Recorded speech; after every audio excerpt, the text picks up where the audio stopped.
Bonjour, que la paix soit sur vous, j'espère que vous allez tous bien. Il y a une difficulté absolument considérable lorsqu'on discute avec les non-musulmans et des non-musulmans de très très bonne volonté, qu'ils soient critiques de l'islam ou autres, c'est que pour le non-musulman moyen, l'islam c'est soit Hassan Chalgoumi d'un côté, soit Oussama Ben Laden. Et c'est véritablement problématique.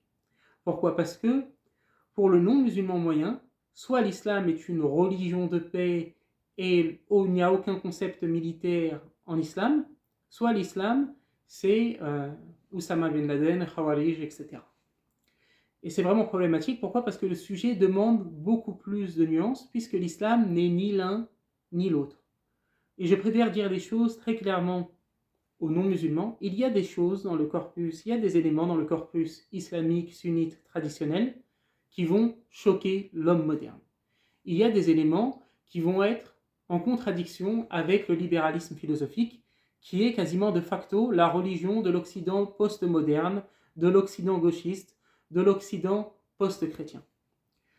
Et de ce fait, l'islam va choquer sur plusieurs éléments, les sensibilités modernes, et il ne faut pas se le cacher, c'est une réalité. C'est absolument une réalité. Par contre, il y a une différence entre le fait d'admettre qu'il y a des concepts comme le concept de djihad al-talab. Le djihad al-talab, c'est en fait ce qu'on appelle le djihad offensif. C'est-à-dire il y a deux types de djihad dans le fiqh islamique. Il y a le djihad défensif, et ça je pense que sur le principe, n'importe qui peut comprendre ce concept. Et il y a ensuite le djihad offensif, qui n'est pas, contrairement à ce qui a été caricaturé par les théologiens catholiques, il faut le dire, à travers toute l'histoire, qui n'est pas une campagne de massacre ou de conversion forcée.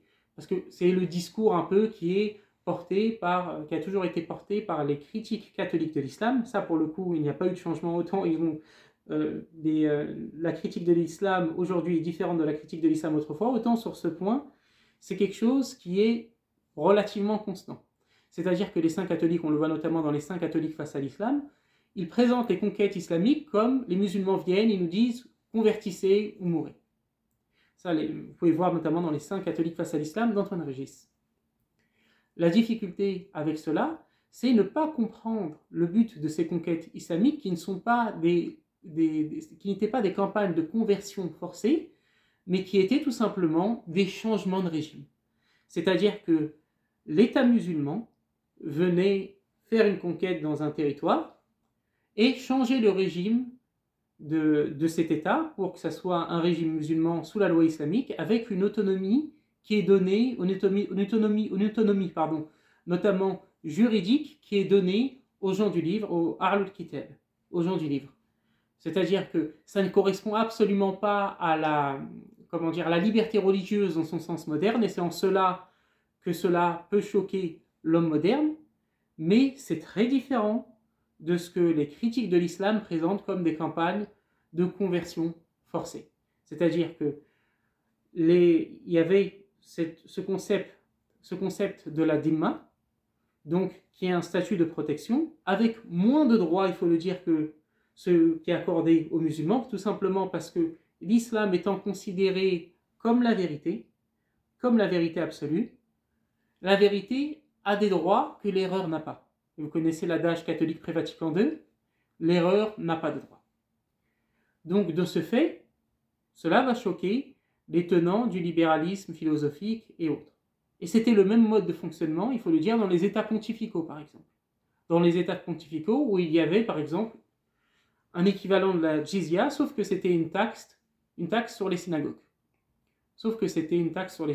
Et je parlerai de l'équivalent de la dhimma dans le catholicisme à une autre reprise, en sachant que pour saint Thomas d'Aquin, il y a ce concept de tolérance qui a toujours été prôné en chrétienté, c'est-à-dire premièrement, les conversions forcées sont clairement interdites par le droit canonique, mais il y a aussi cette notion de tolérance, mais pas tolérance telle qu'on l'entend aujourd'hui, c'est-à-dire se tenir la main et faire une ronde autour de la terre. Tolérance, c'est, dans le sens antique du terme, tolérer un mal afin d'éviter un mal plus grand, ou pour un bien plus grand. C'est-à-dire que par exemple pour saint Thomas d'Aquin dans la Somme théologique, il faut tolérer à jamais le culte des Juifs, il faut le tolérer parce que c'est pour un bien plus grand. les Juifs, malgré eux, du point de vue de saint Thomas d'Aquin, en fait, portent témoignage en lisant le Tanakh, portent témoignage de l'arrivée du Messie. Donc il faut les tolérer ad vitam aeternam. Il faut les tolérer pour toujours. En sachant que John Duns Scott avait, lui, une opinion bien plus dure que celle-là. Mais j'en parlerai une autre fois si Dieu le veut. Par contre, les non-juifs, il faut les tolérer uniquement, il faut tolérer leur culte, uniquement et exclusivement pour éviter un mal plus grand. Par exemple, pour éviter la sédition dans la société, pour éviter des révoltes, ou aujourd'hui dans notre contexte, pour éviter des sanctions internationales contre cet État catholique. Pour éviter des sanctions internationales de ce genre. Après, bon, il y a eu le développement de Unitatis Humanae, et c'est encore un autre sujet. Vous voyez, c'est très complexe. Quand on ouvre un sujet, on en ouvre un autre, et c'est un peu compliqué. Quoi qu'il en soit, il faut absolument que les non-musulmans, notamment les catholiques, comprennent que l'islam, ce n'est ni El-Bardadi, Oussama Ben Laden et les autres Khawarij, et ce n'est ni Hassan Chalgoumi et Khaled Benchir.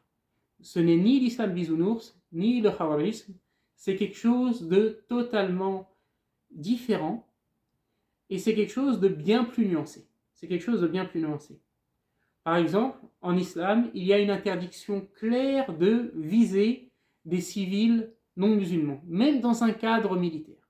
Déjà, tout ce qui est militaire en islam, c'est du ressort de l'autorité islamique légitime. C'est du ressort du hakim, c'est du ressort du gouverneur musulman. Donc ça, c'est un point qui est très important. Et ensuite, même dans un cadre militaire qui soit offensif, qui soit défensif ou offensif, il est interdit de cibler des civils.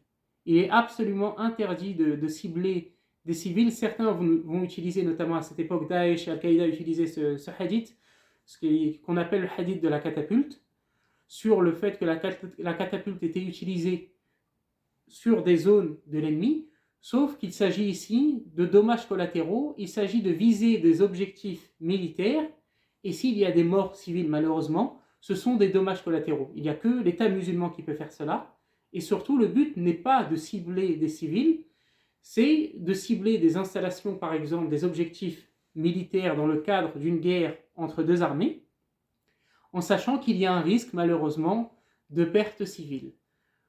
Ça, on l'a vu dans absolument toutes les guerres, parce que si cela était interdit par toutes les armées au monde, en fait, toutes les guerres auraient été impossibles, que ce soit la Seconde Guerre mondiale, ou que ce soit même la guerre d'indépendance des États-Unis et d'Amérique. Il y a véritablement ce point qui est important. Donc, il y a la violence en islam. L'islam moi, je ne définis pas l'islam comme étant la religion de la paix, parce que c'est réducteur. L'islam, les sources islamiques parlent également de guerre, mais il y a un décalage considérable entre dire cela et dire que le véritable islam, c'est Daesh ou Al-Qaïda. Il y a un décalage qui est absolument considérable. Je vais vous donner une différence aussi de ce décalage en prenant le point de vue catholique. On voit dans ce livre Convertir les musulmans, Espagne 1491-1609, donc ce livre de Isabelle Poutrin, livre très intéressant, qu'il y a le point de vue de l'Église catholique lors de la Reconquista, qui est que l'erreur religieuse, l'expression publique de l'erreur religieuse ne doit pas être acceptée, qu'elle peut être uniquement tolérée, mais que l'erreur n'a pas de droit positif, l'erreur n'a aucun droit clairement, l'erreur ne peut être que tolérée. Donc un État catholique, dans l'idéal, ne peut pas permettre, en tout cas avant Vatican II, avant Dignitatis Humanae, ne peut pas permettre d'expression publique de l'erreur religieuse. On le voit notamment avec le 4e concile du Latran, qui appelle les souverains et qui force, sous peine d'excommunication, les souverains catholiques, les princes catholiques, à expulser les hérétiques de leur terre, les hérétiques obstinés. Il y a ce point de vue qui choque l'homme moderne et qui choquerait l'homme moderne et la plupart des gens en France, en Occident. Très bien. Mais de l'autre côté, il y a la révolte des Germaniens. La révolte des Germaniens, où ces individus, agissant contre l'Église catholique qui interdit les conversions forcées, ça a toujours été interdit dans le droit canonique, agissant contre l'Église catholique, ces personnes ont baptisé lors de révoltes des musulmans de force, parce qu'ils considéraient que le pouvoir catholique n'allait pas assez loin, et donc ils baptisaient de force ces musulmans. Et ensuite, il y a eu tout un problème canonique pour considérer, ok, ces baptêmes sont illicites, mais est-ce qu'ils sont valides? Et la plupart des canonistes ont considéré malgré tout qu'ils étaient valides, puisque ce qui invalide le baptême, c'est lorsque la force, la contrition est complète et non pas conditionnelle.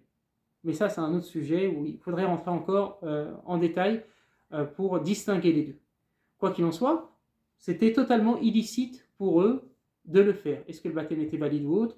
Ça a posé énormément de problèmes, comme on voit dans ce livre que je vous ai cité. Et j'en parlerai aussi plus tard, si Dieu le veut. Quoi qu'il en soit, il y a une différence, et moi, en tant que musulman critique du catholicisme, si je veux être honnête, je fais une distinction. J'opère une distinction entre ce qu'enseigne l'Église, 4e concile du Latran par exemple, ou plus tard dans Exsurger Dominer, lorsque Léon X va condamner Martin Luther notamment par rapport à cette phrase, où Martin Luther dit « Il est contre la volonté de l'esprit de brûler les hérétiques ». Cette affirmation est condamnée par Léon X dans Exsurger Dominer. Il faut donc comprendre l'inverse, qu'il n'est pas forcément intrinsèquement contre la volonté de l'esprit de brûler les hérétiques, dans le cadre d'un État catholique. Donc il y a cet enseignement qui choque l'homme moderne, mais à côté, je ne peux pas dire que l'Église catholique, ce sont les Germania. Je ne peux pas rentrer dans la caricature des anticatholiques, que ce soit sur le sujet de la Reconquista ou sur le sujet de l'Inquisition, où il y a eu énormément de caricatures des mouvements, notamment protestants, anticatholiques. Énormément de caricatures. Moi, en tant que musulman critique du catholicisme, je dois dire que l'Église catholique, ce n'est ni des libéraux modernistes, etc., gauchistes, mais ce n'est pas non plus la révolte des Germania et les conversions forcées. Par conséquent, il est vraiment important, lorsqu'on critique une religion, d'avoir une vision nuancée des choses. Mais malheureusement, la nuance n'a plus beaucoup de place, parce que lorsque vous êtes musulman et que vous essayez de nuancer les choses en étant le plus honnête possible, en reconnaissant les aspects dans le fiqh islamique qui vont à l'encontre des valeurs modernes, mais qui n'empêchent pas, et ça je vais l'expliquer dans une autre vidéo aux musulmans, de vivre en bonne intelligence dans les pays non musulmans, lorsque vous expliquez tout ça, vous êtes accusé de faire de la taqiyya, constamment, et c'est problématique, parce que notre monde, malheureusement, ne veut plus comprendre que nuancer ses propos, ce n'est pas quelque chose, ce n'est pas en fait du luxe, mais que c'est indispensable dans le cadre d'un dialogue de vérité en toute courtoisie, mais sans relativisme religieux. Voilà, c'est la fin de cette vidéo. Je vous remercie beaucoup pour votre attention. Que Dieu vous bénisse et que Dieu vous garde.